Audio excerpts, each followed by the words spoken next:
c'est une des rares occasions pour les entreprises, moi je représente les entreprises, finalement d'avoir un contact privilégié avec finalement les autres acteurs de la filière que sont les chercheurs d'un côté et les industriels.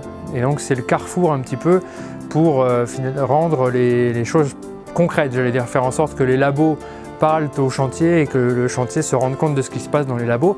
Et tout ça, bien sûr, avec le concret apporté par les industriels.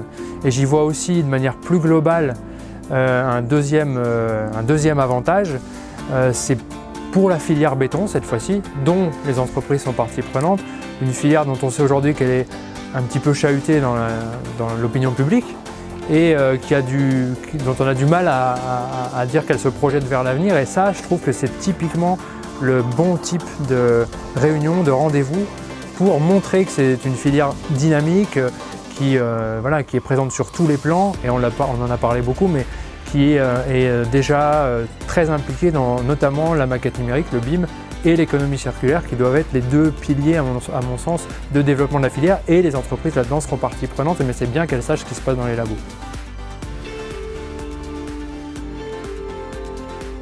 Il faut que justement l'innovation se trouve des résonances concrètes sur les chantiers. Je pense qu'il n'y a vraiment que par ça qu'elle a du sens.